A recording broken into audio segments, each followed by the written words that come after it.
hay que decir que el embajador de Estados Unidos en Venezuela, Patrick Dudley, dijo no hace mucho: si no gana Capriles, Estados Unidos debe de invadir Venezuela.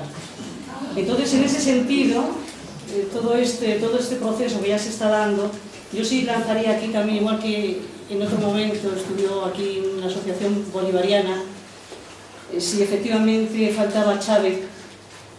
O sea, el legado de Chávez, y esto ya sí te corresponde quizás a ti como asesor y haber estado también allí tanto tiempo, ¿crees que el legado de Chávez es lo suficientemente fuerte para continuar o hay un intento de, en fin, bueno, ya se intenta, ¿no? Pero ojalá.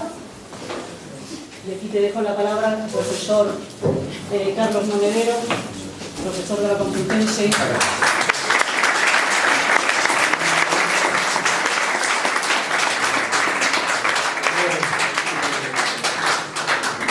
Buenas tardes y perdón por el retraso. Seguro que la culpa la ha tenido Rajoy. No, pero seguro. Pues te agradezco la pregunta. Estoy mejor. Aquí estoy más feliz que una perdiz.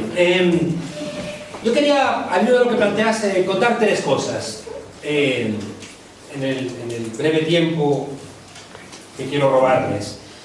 Tres temas, dos importantes y uno estúpido, pero el estúpido tenemos que tratarlo porque es el que más tiempo le están dedicando los medios de comunicación, así que no tenemos más remedio que tratarlo, aunque sea someramente. Quiero tratar con seriedad el legado de Chávez, qué significa. Quiero también tratar por qué en apenas unos meses se han perdido casi 10 puntos en las elecciones, cuáles son las razones, que también nos permita entenderlo y también apuntar hacia el futuro. También quiero tratar de qué significa el no reconocimiento de las elecciones del sujeto Capriles. Eso último, ya digo, me parece estúpido, pero tenemos que dedicarle tiempo porque está en el corazón de la discusión y la verdad es que a mí me cansa profundamente. Has planteado tú, creo que con mucha certeza, claro, el problema cuando la izquierda acostumbra a la derecha a ganar con 10, 15, 20 puntos, cuando ganas por menos parece que ya no has ganado. Cuando ellos se han acostumbrado a que da igual el resultado, con que ganasen por 10 votos ha sido una contundente victoria. Miren, la Constitución venezolana supera de una manera taxativa el conteo manual. ¿Por qué? Porque quien conozca América Latina sabe que las elecciones manuales es el corazón del fraude. Es decir, que a través de las elecciones manuales es donde se roban elecciones, como por ejemplo el caso emblemático de México, o como fue tradicionalmente en Venezuela, donde hay conceptos para la ciencia política de cómo robaban la Operación Morrocoy. El Morrocoy es una tortuga. La Operación Morrocoy consistía en que la gente de Acción Democrática o de COPE, de la Socialdemocracia, de la Guardia Cristiana, iban muy pronto y en las mesas donde había una mayoría de voto que para ellos era leído como opositor, paralizaban las mesas y estaban allí, enredaban, oigan, miren, y este no es mi número, ¿qué ocurre? Es decir, frenaban la votación para intentar que el resultado no funcionara. Y después, otra palabra muy tradicional es acta mata a voto, es decir, que manipulaban las actas y por tanto al final el voto no servía.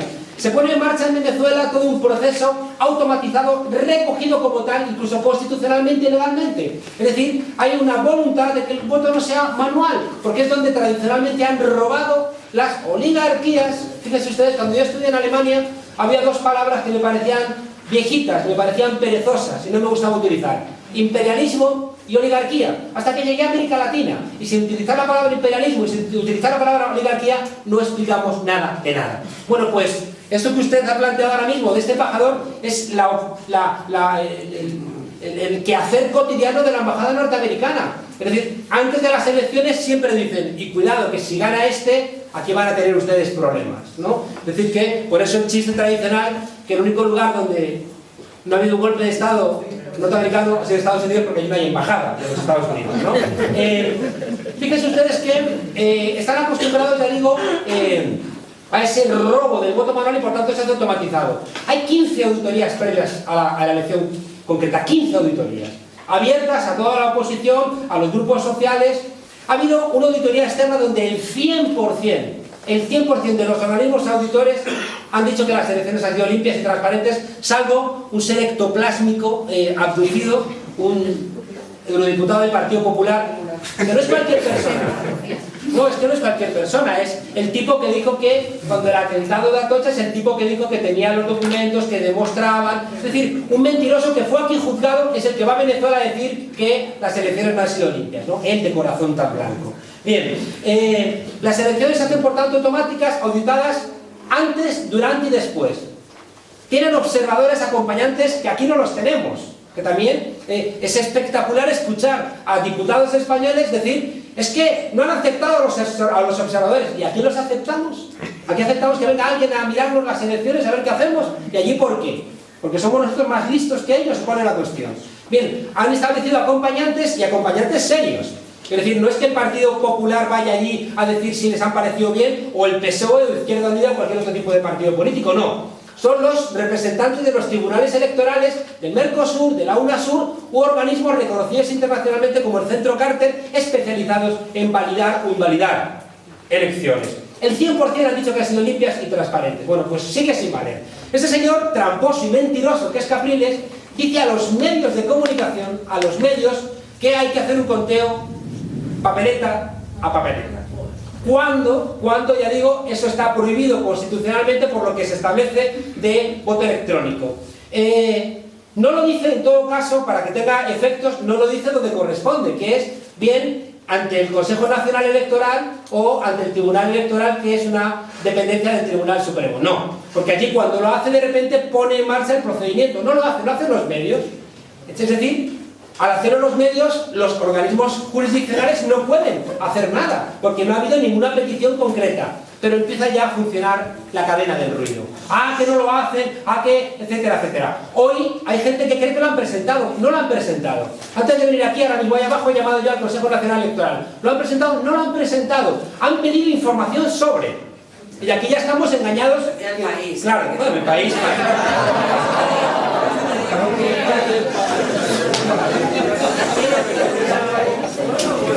Acabo de hablar con el consultor jurídico del Consejo Nacional Electoral. He dicho, oye, ¿es verdad que? Me dice, no, han hecho petición de información de cómo serían los procedimientos y demás. No lo han hecho. Y en cambio ya, y otra vez, ¿cuál es el problema? Que sigue la cadena del ruido y del enredo, ¿no?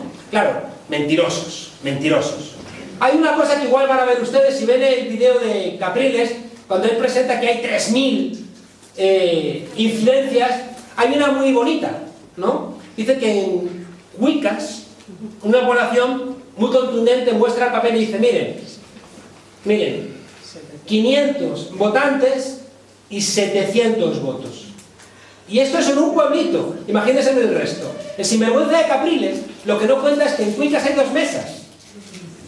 En una mesa hay 500 y en la otra hay otros 500. En total hay 1036 votos y el resultado de esa mesa eran los 500. Pero el sinvergüenza no cuenta eso. Dicen, 700, 500, no salen las cuentas, fraude electoral. Y la gente como idiota va y se lo compra. Y aquí también el diario El País seguramente dirá, fraude, aquí está la prueba evidente de que... Ayer un periódico sinvergüenza, El Nuevo País, publica en portada cómo están quemando estos sinvergüenzas chavistas, cómo están quemando papeletas electorales. Coño, de 2010. De 2010. ¿O qué quieren ustedes? ¿Que se guarde el material electoral para que lo visiten los nietos? ¿No? O sea, ¿qué tontería es esa? ¿Se van a guardar millones de papeletas? ¿Millones? No, se destruyen. Pues claro, pasa un tiempo prudencial y se destruyen. Y van estos sinvergüenzas y sacan en portada, están destruyendo material electoral. U otro sinvergüenza, un periodista, como dirían los alemanes, un Schreibtischtäter, un asesino de escritorio, va y dice, en un centro de diagnóstico integral, que son los ambulatorios de allí, en el centro de diagnóstico integral de Baruta, no sé qué, están ocultando material electoral que han sacado para manipularlo. Y van allí las hordas de estos locos, entran en el centro de diagnóstico integral, lo arrasan, golpean a los médicos. Ahora, si resulta que la ley cae encima de esos periodistas mercenarios y sinvergüenza, dirán, es que no hay libertad de expresión en Venezuela. Bueno, la derecha, miren ustedes, desde Luis Napoleón Bonaparte sabemos que nunca han estado a favor de aceptar los resultados electorales. Es decir, aquí fue Cánovas del Castillo el que estuvo en contra del sufragio universal por algo muy sencillo. Él decía, coño, si los pobres son más que los ricos, van a ganarnos siempre las elecciones. Y ese fue el argumento de Cánovas del Castillo para estar en contra de las elecciones. Le enseñaron desde Francia que no hacía falta que eso fuera así. Que si tú convencías a los pobres podían terminar votando por ti. Una cosa que ha sido una constante también histórica. Y en última instancia, si los resultados no se parecen a lo que tú deseas, peor para los resultados, porque vas y los cambias. Es decir que, miren ustedes, la derecha tiene siempre estructuralmente dificultades para aceptar los resultados electorales. ¿Por qué? Porque históricamente la derecha siempre ha mandado. Siempre han sido los sectores de poder. Se les arrancó las elecciones, pero lo hacen a duras penas. Y cuando de repente hay elecciones que creen que les pueden realmente hacer cambiar su statu quo, entonces no juegan. ¿Saben? Aquí hay otro elemento importante. En España, cuando tenemos elecciones, o en Europa, elegimos entre la Coca-Cola y la Pepsi-Cola. Una un poquito más dulce, otra con más burbujitas, que luego ni son dulces ni tienen burbujas, pero más o menos. Cuando de repente hay posibilidades de un cambio real, ocurre como en Grecia, que te ponen a Papademos, o en Italia te ponen a Monti.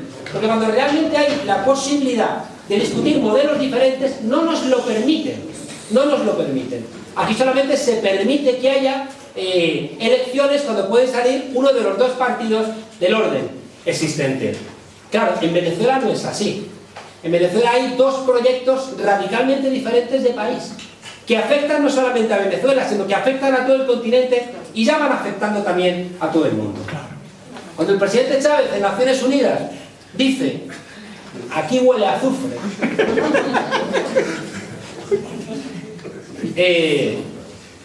se ponen de pie buena parte de los 192 países de Naciones Unidas, porque ahí Chávez estaba hablando por los pobres de muchos países que no podían levantarse ahí en Naciones Unidas y decir a George Bush, coleguita, tú hueles a azufre. En ese sentido, el presidente Chávez se convirtió en un referente también para pueblos muy lejanos. ¿Cuándo?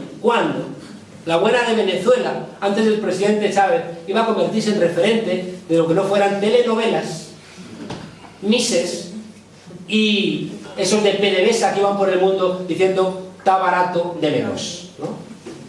De repente Venezuela ha cambiado su lugar en el mundo y se convierte en un referente. Yo he podido verlo viajando con el presidente Chávez. De repente uno dice, pero ¿cómo demonios la gente corriendo detrás de la caravana del presidente? En Haití parece más sencillo, pero también lo he visto en Argentina, lo he visto en Brasil, lo he visto en Uruguay, porque también había ahí la construcción de un referente, como bien dice la compañera, de que lo imposible en Venezuela era posible. Y eso es lo que explica también el odio hacia Venezuela, y la rabia, y el encono. Igual que la crisis del sistema capitalista en los años 20, la crisis del 29, generó en el caso de España la posibilidad de la Segunda República con elementos sociales, las misiones nacen en España en la Segunda República, y de repente establecieron que no, que la Segunda República, sobre todo en su fase de Frente Popular, no podía sobrevivir y fue machacada. La crisis de los años 70 del modelo keynesiano generó una alternativa en el Chile de Allende, tenían que machacarla. Y en la crisis actual del modelo neoliberal, Venezuela rompe ese mito que planteaba Stiglitz de que el principal éxito del modelo neoliberal es habernos convencido de que no había alternativa. Y como plantea Stiglitz y también Krugman, si hemos tragado con estas medidas neoliberales ha sido porque no nos hemos representado en la cabeza la posibilidad de la alternativa. Pero de pronto viene Chávez, que no sabía que era imposible, fue y lo hizo. Y de repente, fíjense ustedes, si la última utopía la había representado Margaret Thatcher, haciendo posible lo imposible, es decir, hundiendo el modelo keynesiano, partiéndole la columna vertebral a los sindicatos, desmantelando buena parte del sistema social inglés y haciendo real la utopía contrarrevolucionaria neoliberal, de pronto el presidente Chávez, acompañado de su pueblo, porque hace falta mucho pueblo detrás para hacer las cosas que este señor ha hecho, el presidente Chávez, con mucho pueblo detrás, devuelve a la agenda la palabra socialismo, devuelve a la agenda la palabra intervención del Estado, devuelve a la agenda participación pública, devuelve a la agenda la palabra integración regional, bien diferente de la integración nuestra. Anoche en La Tuerca, ese programita que hacemos a golpe de riñón, que no tenemos dinero, no estoy diciendo nada con esto, ¿no? Hablamos con Ana Sagasti. ¿Saben ustedes que Ana Sagasti tiene como dos cosas bien enredadas en su vida. Una es el peinado ese que se hace bien enredado, y la otra es Venezuela. La otra es Venezuela, un país donde él vivió y le tiene especial rabia, ¿no? Entonces ayer discutiendo con él, claro, hay una cosa que yo no tolero más, es que digan, es que Chávez polarizó, y digo, sinvergüenzas. Y cuando había un 60% de gente ajena a la ciudadanía, cuando había un 60% que no eran personas, que no sabían leer y escribir, que no hacían 3 comidas al día, que estaban a merced de que les pegara un tiro la policía o el AMPA, de repente ahí no había polarización, pues eso no es sinvergüenzas. Porque solamente veis la lucha de clases cuando las pone en marcha uno de los bandos, pero como bien dijo el Bono de Marx, la lucha de clases es una trinchera donde hay 2 lados. Pero en Venezuela, lo bueno para algunos como yo, es que allí el miedo cambió de bando. Bien, les decía que, por tanto, 3 cosas. La primera la damos por cerrada, porque ya hemos visto que no hay mucho que decir, ¿no? Es decir, no aceptan el resultado y se están inventando todo tipo de patrañas y de mentiras para intentar convencer a la opinión pública de lo que es mentira. Han perdido por 275.000 votos, lo han reconocido todos los organismos internacionales, y lo que nos llega aquí son mentiras. Y ya va siendo hora de que tengamos también cierta madurez intelectual ciudadana y no toleremos más mentiras. Es que no puede ser que en el 100% de los medios de comunicación de nuestro país, por lo menos los impresos, tengamos todos la sensación de que haya habido un fraude electoral. No puede ser. Oye, es que somos la 4ª economía de Europa. Es que, no sé, es que no somos una república bananera, somos un reino bananero.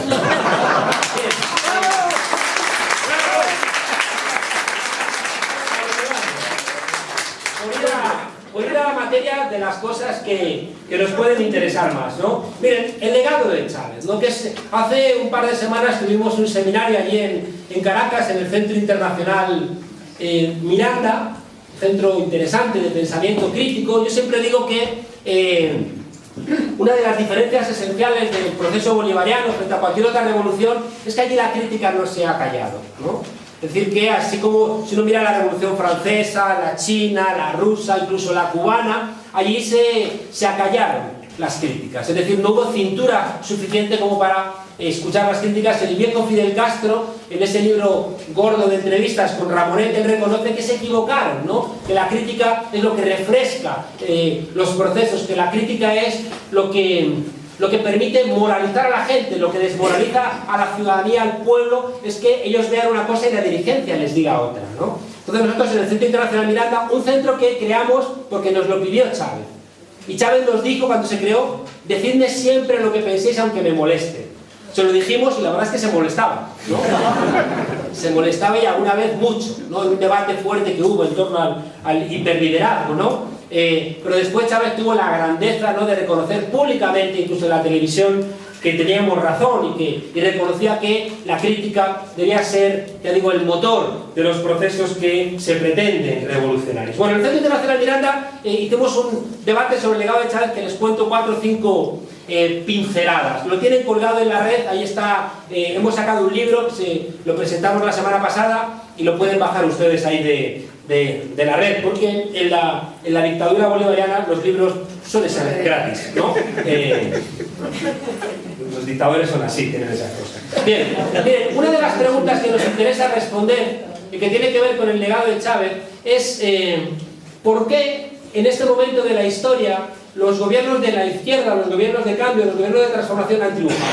Es decir, ¿qué ha ocurrido diferente respecto de otros momentos de la historia que han permitido que ahora haya un cambio, ¿no? Es decir, yo recuerdo, lo he contado en Caracas en Venezuela muchas veces, en un acto estaba el presidente Chávez, estaba Evo Morales, entonces el presidente empieza, y estaba en la primera fila Alberto Granados, viejito ya. Alberto Granados es el compañero del Che Guevara cuando se dieron la vuelta con la motocicleta, que es donde al Che le nació la conciencia. Y estaba ya el viejito y Chávez le dice, está con nosotros Alberto Granados. Y el viejito se levanta y dice, a ver, denle un micrófono, le dan un micrófono, y dice, se levanta el viejito y dice, que si pueden venir, presidentes, que bajen. Bueno, bajan Evo y Chávez, y el viejito estaba sentado al lado, y el viejito les dice, presidentes, ¿les puedo abrazar? Claro, se abraza el viejito ahí a los dos y les dice, si estuviera aquí el Che Guevara, estaría tan agradecido de lo que han hecho ustedes por la integración de América Latina, déjenme abrazarles bien fuerte, ¿no? Fíjese que en ese abrazo simbólico, ¿no?, de esa persona que tanto pensó y no logró la integración de América Latina, tenemos, ya digo, una idea central, y es que la América Latina, después de este proceso, ya digo, revolucionario, es radicalmente otra. Legado de Chávez, fíjense, con pinceladas. Decidimos hacer un seminario sobre el legado de Chávez porque es que resulta que, si ustedes miran la campaña electoral de estos 10 días, resulta que Capriles era chavista desde chiquitito. Son cosas sorprendentes, ¿no? Es que hubo un acto, créanme, que se llamaba Capriles con los revolucionarios y los bolivarianos. Esto es espectacular, ¿no? Y el tipo se pone a hablar y me pasó como cuando escucho a mi amigo al que quiero tanto, a Jorge Bestrin, que digo, coño Jorge, no seas tan rojo, ¿no? O sea, modérate, ¿no? Te pones súper radical. Entonces, Capriles en ese acto, claro, decía, coño, este va a expropiar Repsol, ¿no? O sea, va a asustar a todo el mundo. No crean, un discurso radical, y termina el tipo diciendo, y me tienen que votar para que Maduro, que es un irresponsable, no eche a perder todo lo que hemos ganado estos últimos 14 años.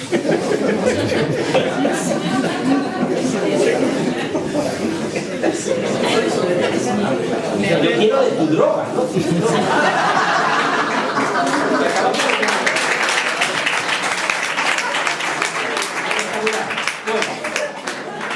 Decidimos, por tanto, fíjense ustedes, poner en marcha un análisis del legado de Chávez, sobre todo porque, bueno, por un lado nos parecía absolutamente, ya digo, insultante, ¿no?, que desde la persona que había versado al presidente, que le había dado un golpe, lo había insultado constantemente durante la campaña de octubre, que ahora de repente, por exigencia de sus asesores electorales, le dijeran, bueno, vamos a decir, tú eres el Chávez verdadero, Nicolás Maduro era el entorno de Chávez. Jugando con algo que era inteligente. Saben ustedes que Chávez siempre decía que él era un infiltrado en el gobierno, ¿no? O sea, yo me siento un infiltrado en el gobierno, ¿no? Que es una cosa que a mí me gustaba. A mí siempre, lo he contado estos días, el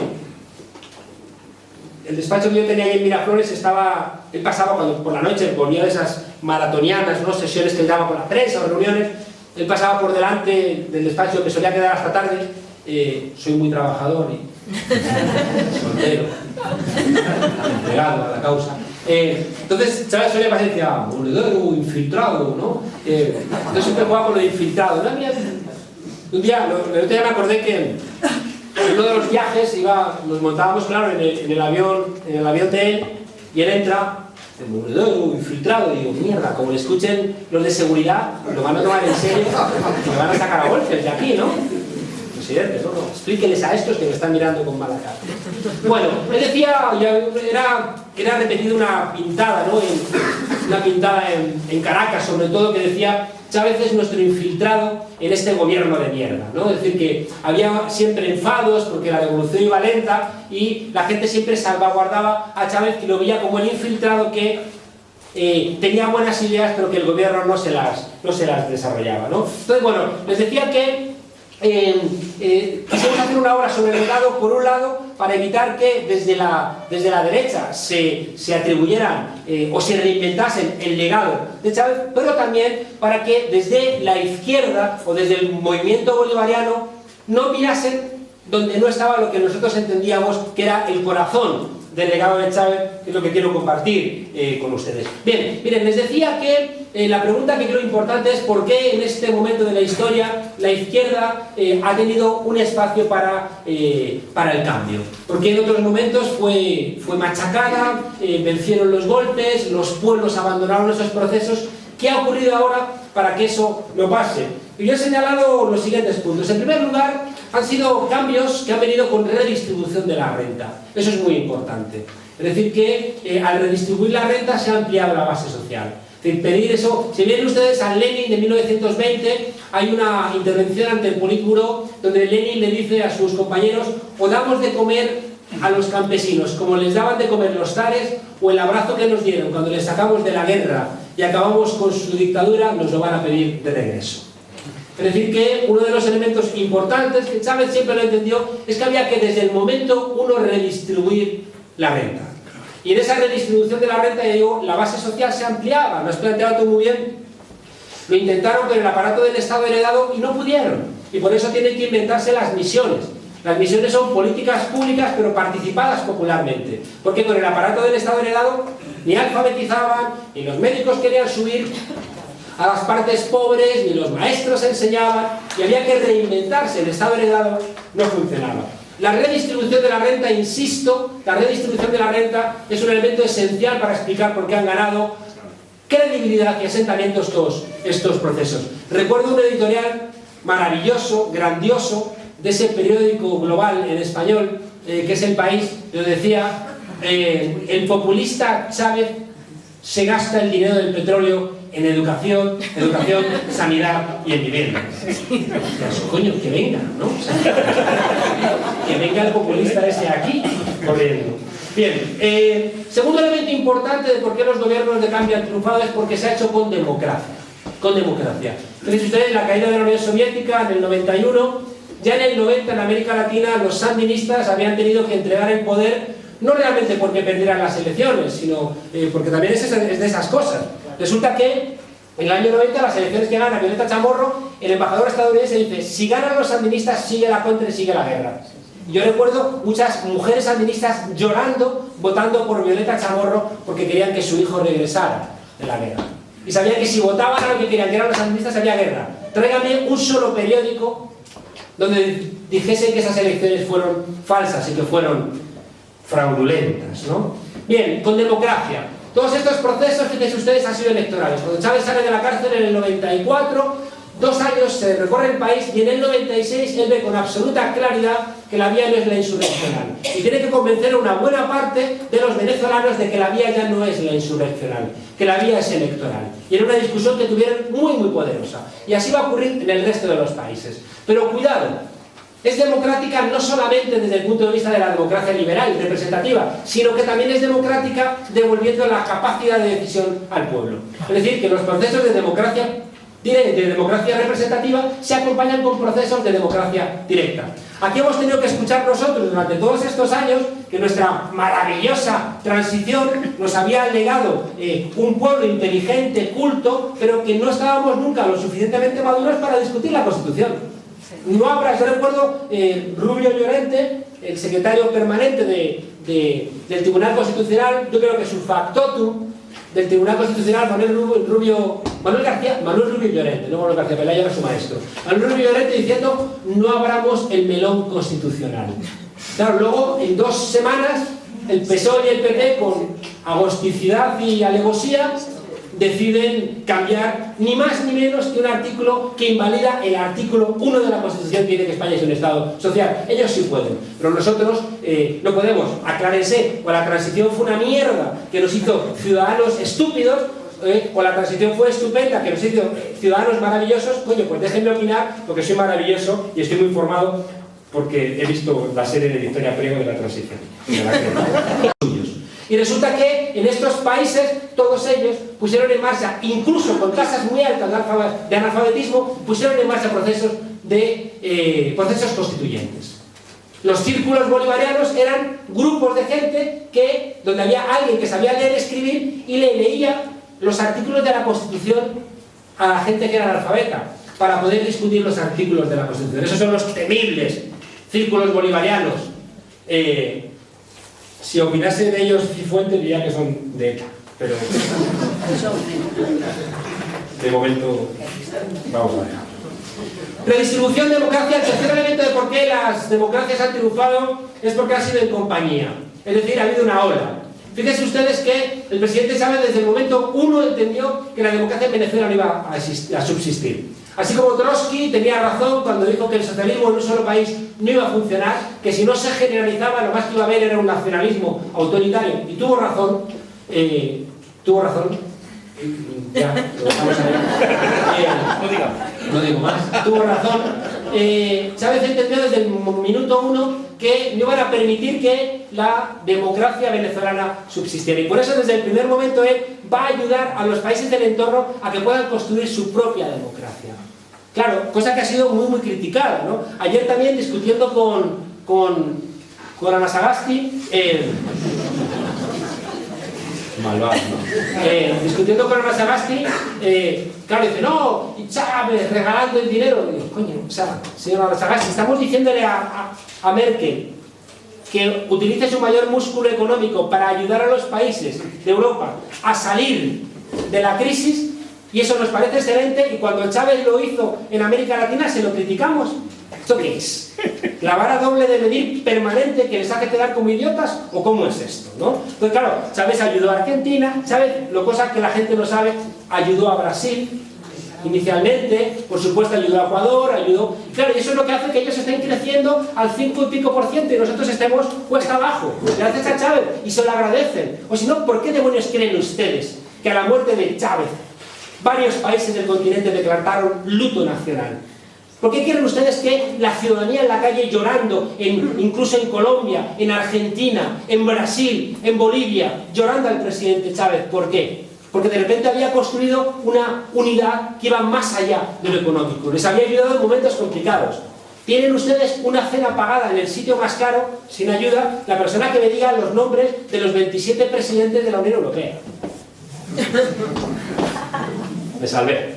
Claro, entonces, fíjense ustedes, en cambio, ahora es muy difícil que en América Latina no conozcan los nombres de todos los presidentes y presidentas del continente, porque se sienten unitarios. Y allá donde nosotros estamos construyendo una unidad muy de la competitividad y de, hay que... Escuchas a la Merkel y dices, coño, esta no hace el paso de la otra, pero están consiguiendo lo mismo de los años 30, pero a través del músculo económico, ¿no? En cambio, en América Latina se habla de complementariedad, de ayudas y demás, ¿no? Yo he escuchado a Lula, a Correa, a Evo y a Lugo de Paraguay decirle públicamente, en Belén do Pará, en un foro social, decir, Hugo, gracias, estamos todos juntos y lo que nos está costando, como hiciste, estando tú solo y encima ayudándonos, ¿no?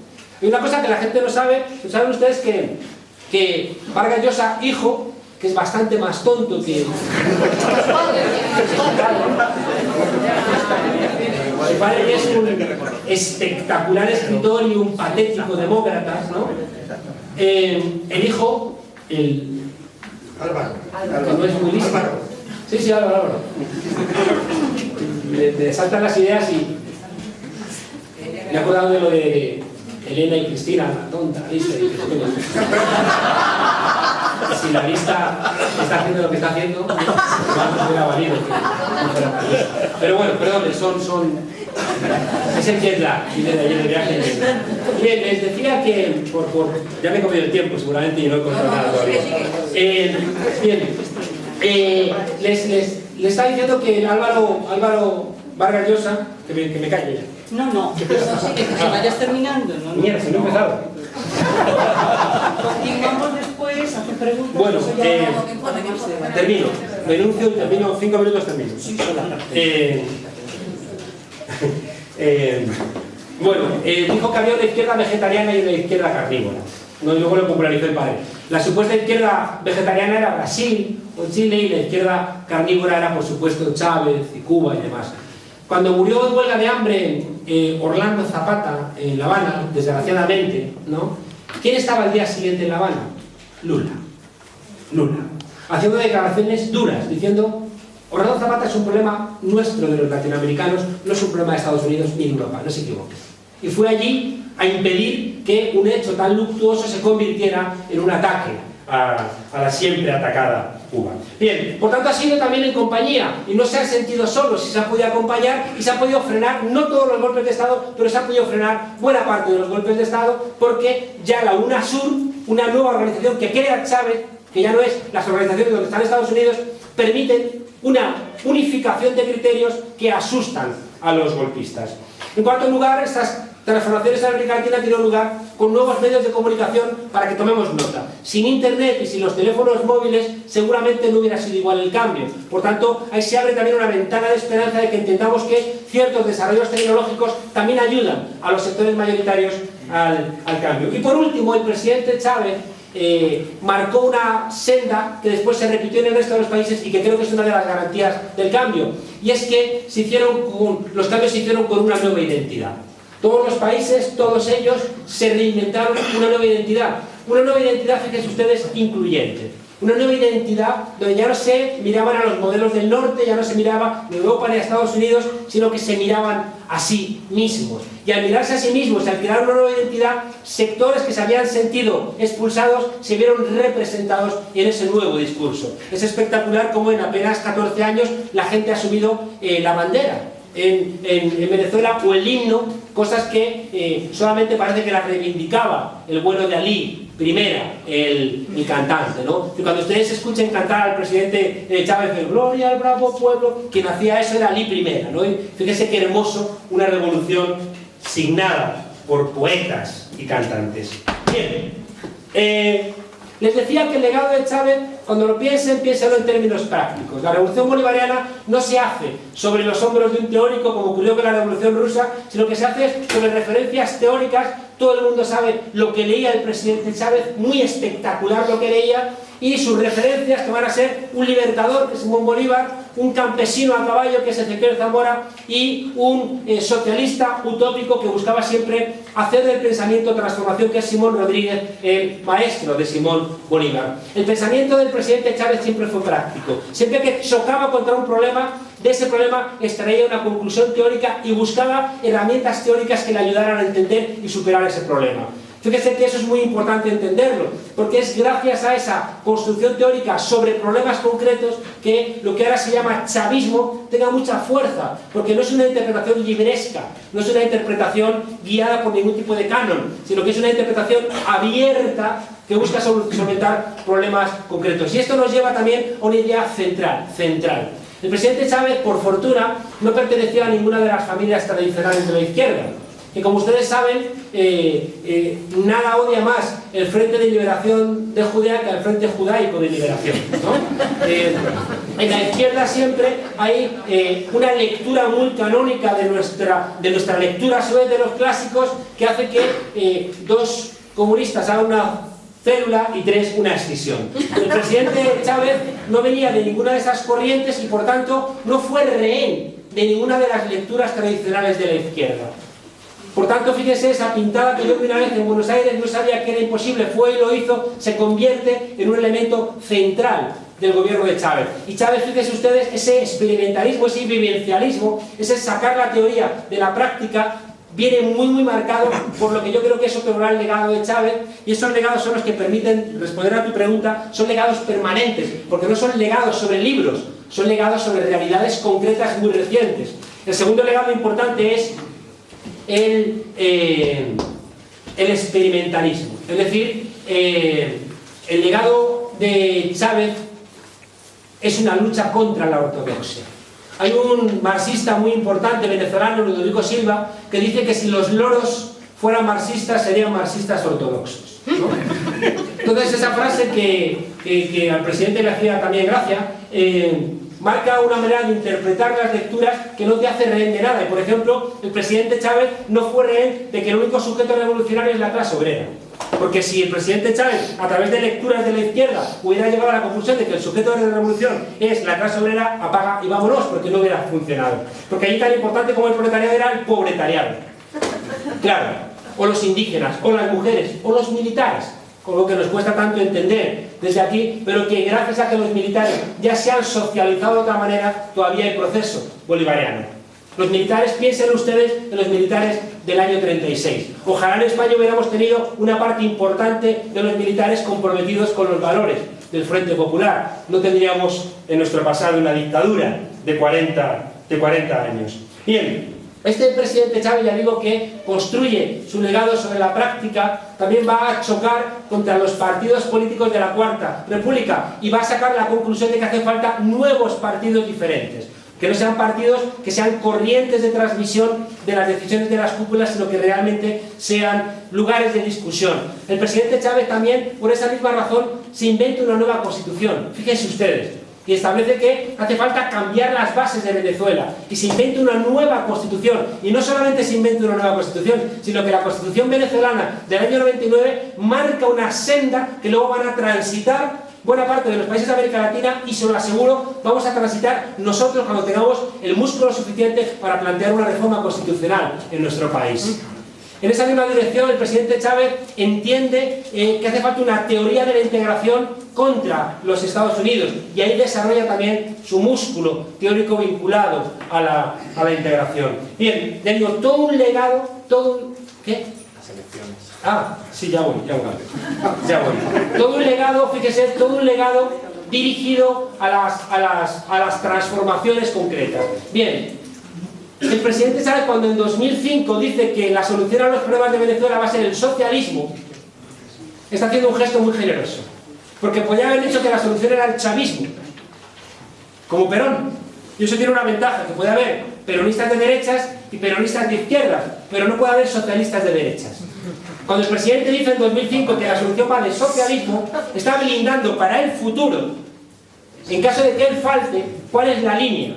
Y por eso el legado de Chávez continúa.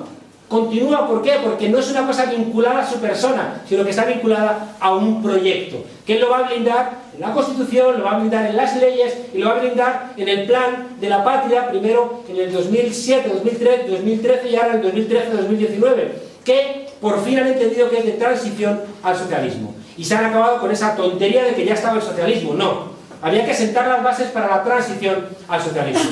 Elecciones. Porque en mitad de todo esto, en mitad de cambiar la mentalidad de un país, en mitad de un proceso donde hay que cambiar la manera de pensar un país en 14 años. España lleva Franco muerto 40 años, y aquí todavía, como siempre digo, nos siguen oliendo los pies a franquismo. Y van 40 años. Por tanto, no les extraña a ustedes que en 14 años, en Venezuela, les sigan oliendo los pies a Cuarta República. Y con un dato también muy, muy relevante, como les he dicho antes, los cambios en América Latina ahora son electorales, y eso implica que la gente no se va a Miami, como ocurrió en Cuba, ni los fusilas, ni los encarcelas, ni los deportas, ni los adoctrinas con orejas de burro. Por tanto, los representantes de la Cuarta República siguen ahí y enredando constantemente. El presidente Chávez se ha ido demasiado pronto. El presidente Chávez era un gran pedagogo, y una de sus principales tareas era reeducar a un pueblo que viene socializado en la colonia y luego viene socializado en la mentalidad rentista. Ustedes me han escuchado mil veces contar cómo Aristóbulo Isturi, el alcalde negro, está en los cerros arriba, en las partes pobres, haciendo campaña por el Partido Socialista, a un tipo en una casa absolutamente pobre, le está contando el socialismo por aquí, el otro le escucha, bien, allí el tiempo no es oro, allí el tiempo para hablar, sí, no sé qué, tal cual. Y termina de hablar y le dice el hombre este a Aristóbulo: está muy bien lo que usted me cuenta, pero yo no les voy a votar. Dice: ¿pero por qué? Dice: porque yo estoy en contra del socialismo. ¿Pero por qué está usted en contra del socialismo? Porque el socialismo quita las cosas a la gente. Y le dice: oiga, pero tiene usted la luz enchufada allá afuera, tiene la mesa apuntalada con un libro que le regalamos nosotros en las últimas elecciones, o los 3 libros de los miserables de Víctor Hugo que le regaló el gobierno. Tiene usted lo que... ¿Qué le va a quitar el socialismo? Y el tipo contesta: ¿y si me toca la lotería? Claro. Pues fíjense ustedes que un pobre en Venezuela tiene la posibilidad de pensar que puede ser un rico a través de un cuento como es la lotería. No se rían, porque en España el último anuncio del año o el primero siempre es de lotería, que es el más caro. Y el Estado le dice a los españoles y españolas: jugad a la lotería, pendejos, ¿no? Que a alguno le irá bien. Y nosotros aceptamos que el gobierno de España nos haga el anuncio más caro del año sea de lotería, ¿no? O de burbujas, lo cual es una metáfora fea, ¿no? O sea, de burbujas, ¿no?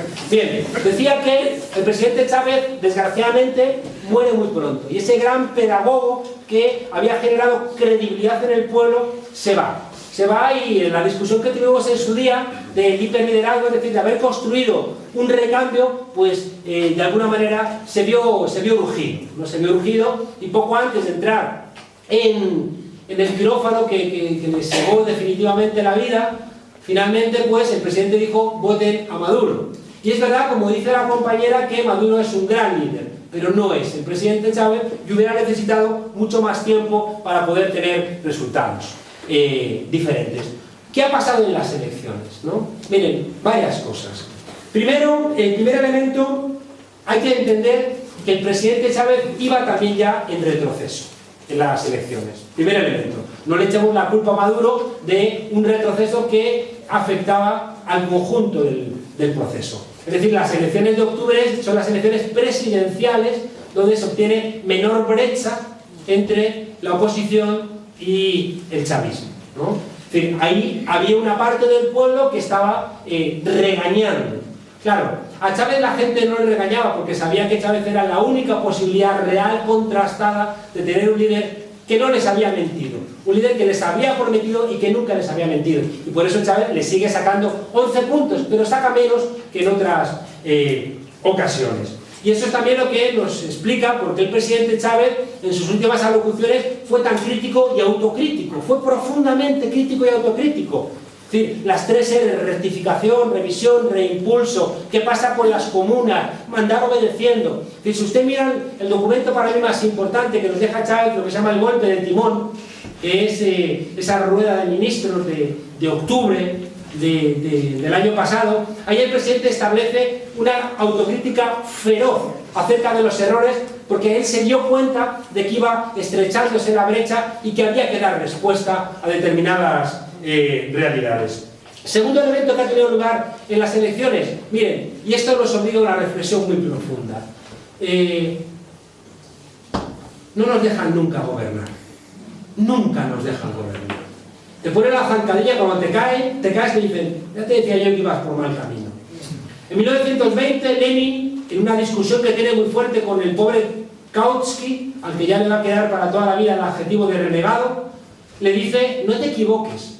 Tenemos el aparato del Estado, pero no tenemos el poder. Ellos siguen teniendo el dinero, siguen teniendo los medios de comunicación, siguen teniendo las universidades, siguen teniendo los profesionales, siguen teniendo los diplomáticos, siguen teniendo las conexiones internacionales, siguen teniendo la iglesia. Coño, tienen todo. Y lo que hemos verificado en este último mes es un sabotaje muy fuerte, sobre todo en 2 rubros. En el rubro energético y en el rubro de alimentación. Es decir, es una casualidad terrible que cada vez que Nicolás Maduro iba a un lugar a dar una charla, un mitin electoral, el día antes se caía la luz en esa ciudad.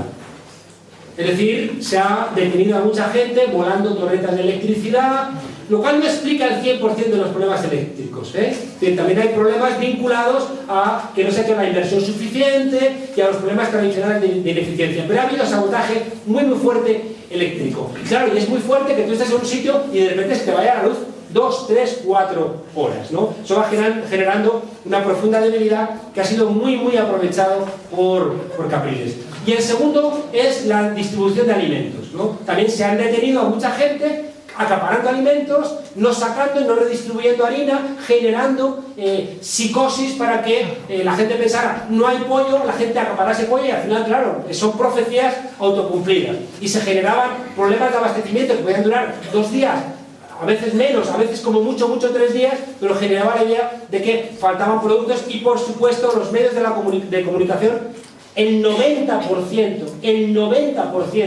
de los medios de comunicación en Venezuela son privados. El 90%.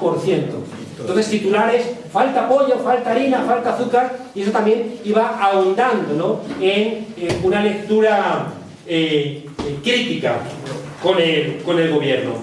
Tercer elemento importante es que se midió mal en las encuestas, se midió mal la transferencia del presidente Chávez a Nicolás Maduro. Miren, ocurrió una cosa que es muy importante. El presidente Chávez enferma, parece que la cosa iba a ser definitiva, y de repente la supuesta Mesa de la Unidad, compuesta por 27 partidos, donde hay partidos marxistas a partidos de extrema derecha. Cuidado, la Mesa de la Unidad es de la unidad. Y usted dirá, ¿qué hace un partido marxista ahí? Igual es que no son de derechas. ¿No estaba el Partido Comunista de Nicaragua con la contra? Es decir, no nos equivoquemos. Hay gente que se autodefine como marxista, como socialista, como de izquierdas y al final está trabajando. para la reacción, ¿no? Bueno, la mesa de la unidad, ya digo, la mesa de la unidad, falsa mesa de la unidad, se fue beneficiando de estos elementos de debilidad, pero lo que iba a decirles es que en la enfermedad del presidente ellos se sintieron reforzados porque dijeron, ahora sí que vamos a ganar. Y de repente, fíjense, en la mesa de la unidad hay una pelea fortísima de quién iba a ser el candidato. Pero fuerte, ¿eh? Querían ser todos candidatos, porque decían, ahora es la oportunidad que vamos a tener. Chávez está muy muy enfermo, Chávez igual incluso muere, ahora ya vamos a ganarles a estos. Y entonces empieza una pelea fortísima por quién va a ser, y por eso no eligen al candidato. Pero de repente ocurre una cosa que sorprende a todo el mundo, que son esos cientos de miles, millón y pico de venezolanas y venezolanos que durante 10 días acompañan al presidente Chávez en la despedida final. Y de repente todo el mundo dice, ¿pero esto qué es? Y de repente en la mesa de la unidad, que se estaban peleando por presentarse, empiezan a pelearse para no presentarse. Pero como les digo, hasta el punto de que la mesa de la unidad se reúne sin Capriles.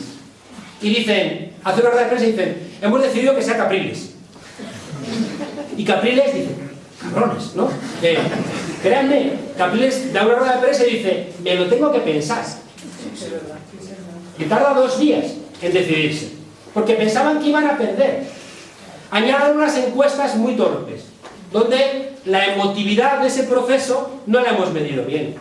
Es verdad que la emotividad ha sido espectacular. Yo que tuve el honor y también el dolor de hacer guardia de honor al presidente, estar allí delante del féretro mientras que pasaban esas colas, y pasaba la gente, les cuento 3, ¿no? Una señora diciendo, y además era pasar así, o sea, era pasar 2 segundos, ¿no? Una señora diciendo, ay Chávez, te acabas de ir, ¿cómo me faltas ya? Pasaba. Otra señora, otra viejita va y le dice, ay Chávez, mi Chávez, gracias por hacerlos visibles a los invisibles. Otra se saca un papelito y dice, ¿y a quién le voy a dar yo ahora este papelito? La emotividad es muy fuerte, ¿no? Una cosa que, fíjense ustedes, que otros europeos nos ayudarán a entender esto es una señora que está hablando en una reunión de una asamblea de vecinos, bla, bla, bla, y le dice una chica, pero tú es que ya hablas como Chávez, y le contestan, no, es que Chávez habla como nosotros. Acuérdense de esto, porque a veces queremos evaluar al presidente Chávez desde nuestros parámetros y nos equivocamos. Chávez hablaba como su pueblo, se reía como su pueblo, hacía bromas como su pueblo, cantaba como su pueblo, y por eso su pueblo lo quería. Y por eso pensaron que en esa emotividad se iba a trasladar sin más el voto de Chávez a Maduro. Y una parte importante ha funcionado, han sacado 7,5 millones de votos, sin Chávez, que era el gran portaaviones. Después de 14 años de gobierno, que en teoría te desgastan, detrás de todos estos problemas que les planteo, detrás de muchos problemas acumulados, y pese a todo, 7,5 millones de votos. Después había 3 problemas que Maduro nos ha señalado como terribles, y que en tanto en cuanto no se solventen, este proyecto está herido de muerte. Hay 3 problemas esenciales en Venezuela ahora mismo. Uno es la inseguridad. La inseguridad tiene muchas causas. Una es, fíjese que siempre hay causas del enemigo. Una es la infiltración del paramilitarismo. Muy terrible. Por la frontera con Colombia se está metiendo el paramilitarismo. Y el paramilitarismo es terrible, ¿no? Segundo elemento, la cultura rentista. Es decir, una cultura rentista donde si a los 15 años no tienes el coche y no tienes éxito, pues eres un fracasado. Y entonces eres un sujeto al cual muy fácil va a venir el narco o el policía corrupto a decirte, toma la pistola, véndeme droga, o haz de sicario. Y de repente esa cultura rentista favorece mucho, con esos valores del consumo inmediato, favorece mucho esa realidad. Es un país con muchas armas, con muchas armas, de siempre, de siempre. O sea, no crean que es un problema ahora, es un país con muchas armas. Y luego es un país con un problema de esfera pública. Es un país donde la esfera pública no se ha construido, por lo que hemos explicado 1000 veces, porque Venezuela no fue un virreinato, Venezuela fue capitanía general. y por tanto no tuvo una base administrativa poderosa. En el siglo XIX tuvo muchas guerras civiles, y en el siglo XX, cuando construye el Estado, ya tienen petróleo, y por tanto el Estado no se construye en relación dialéctica con el pueblo, sino que se construye superestructuralmente. Y por tanto no terminan de construir en Venezuela la esfera pública. Lo de todos no es de todos, lo de todos para mucha gente es lo de nadie, que es una dificultad objetiva para construir el socialismo. Porque hace falta la mentalidad de tener la esfera pública, porque si no, lo piensas en términos individuales, ¿no? Por tanto, fíjense ustedes, es muy importante, ya digo, entender que esa ausencia de esfera pública, esa ausencia de credibilidad de los funcionarios, de los policías, más los policías heredados de la Cuarta República, hacen de la inseguridad un problema real muy, muy complicado. Chávez dijo, no vamos a solventar el problema de la inseguridad dándole a la policía otra vez licencia para matar. Y eso ha crecido a los malandros. Es decir, el hecho de que la policía sea mucho menos represiva ha hecho que los malandros sean mucho más agresivos. Se están haciendo todo tipo de medidas. Se ha creado hasta una universidad de la seguridad. Se ha creado una nueva policía. Pero en tanto en cuanto no cambien los valores, el tema de la seguridad va a seguir ahí enredando. Segundo elemento importante, la corrupción. Hay mucha corrupción en Venezuela, mucha corrupción. Y la corrupción no es un problema del gobierno, la corrupción también es un problema ciudadano. Porque siempre que hay un corrupto en el gobierno, hay alguien que está corrompiéndolo. Y hay una ciudadanía que le molesta la corrupción, pero tampoco hace lo posible para cambiarla. Por tanto, fíjense ustedes, es lo que se llama la boliburguesía.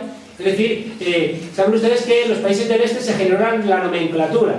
Es decir, un grupo de privilegiados que en los regímenes de corte bolchevique tenían privilegios. La boliburguesía en Venezuela existe. Y eso genera también una desafección con la ciudadanía. La gente veía a Chávez y veía que vivía como ellos, que tenía sus mismos bienes, que conducía cuando era ocasión su carrito, que no se le conocen propiedades. En cambio, en el entorno, pues no era lo mismo. Y eso también supone un golpe, porque tú estás hablando del socialismo, estás hablando de la austeridad, estás hablando de repartir, y ves gente que tiene un nivel de vida muy superior al tuyo, y que van con la boina roja y la camiseta roja, pues eso genera mucha falta de credibilidad que también ha golpeado electoralmente. El tercer problema, junto a la inseguridad y la corrupción, está un problema estructural de Venezuela, que es la ineficiencia. La ineficiencia. Es decir, es un país que por esa propia mentalidad rentista, por esa mentalidad de que hay dinero del petróleo, por esa mentalidad que piensas que siempre vas a terminar resolviendo porque va a venir el chorrito del petróleo, las cosas no se hacen bien. Las cosas no se hacen bien. Que es también lo que explica por qué hay médicos cubanos, por ejemplo, porque los cubanos están ayudando tantísimo y son tan útiles. Y son tan útiles porque son eficientes. Son eficientes. ¿Qué ocurre? Una de las cosas que los médicos cubanos o ingenieros cubanos tienen muy claro es que no están allí para solventar los problemas, están también para formar a la gente. Pero para formar a la gente necesitas tiempo. No formas a la gente en 4 años, en 5, necesitas más tiempo. Por tanto, los plazos con los cuales hay que evaluar a Venezuela reclaman todavía un poquito más de tiempo. Desde el punto de vista de la oposición, han logrado construir un candidato que también es venezolano. Es un tipo que también es prototipo venezolano, de ellos. Pero el prototipo del tipo, así como Chávez era un gran lector, a este le dice cuáles son sus referencias intelectuales y dice Cosita Rica, que es una telenovela. Una campaña con muchos medios, con mucho dinero, con las televisiones, con el 100% de los medios impresos privados, donde ha podido ir construyendo que él iba a salvar lo mejor del chavismo, ¿no? Claro, si ustedes suman todas estas cosas, les sale al final que respecto al resultado de octubre, donde el presidente Chávez sacó 11 puntos, lo que se verifica sobre todo no es tanto un trasvase de votos del chavismo a Capriles, como que ha habido una abstención en el chavismo y ha habido un aumento de la participación de los sectores que han votado a Capriles, ¿no? Eso es lo que explica, ya digo, este resultado apretado. En cualquier caso, este resultado apretado no puede dejarnos perder de vista que Maduro ha sacado, insisto, 7,5 millones de personas que han votado por un proyecto radicalmente definido como socialista. Es decir, que en la campaña Maduro, una persona muy formada, como has dicho tú, una persona que no es un recién llegado, Es una persona que lleva 20 años haciendo política, es una persona que ha sido presidente de la Asamblea, que ha hecho la Constitución, que ha sido ministro de Asuntos Exteriores, que ha estado en la construcción de la UNASUR, de la CELAC, del ALBA. Es una persona muy, muy preparada y que cuando el presidente Chávez de todo el abanico dijo este va a ser, la elección fue correcta. ¿Por qué? Porque Maduro es la persona que tiene más posibilidades de sumar sectores y por tanto es la elección correcta. Ya digo que las elecciones les han pillado con el pie cambiado, se han confiado en creer que se transfería todo y no es cierto. La campaña ha sido una campaña, ya digo, muy radical de que aquí estamos apostando por un proyecto político que se llama transición al socialismo.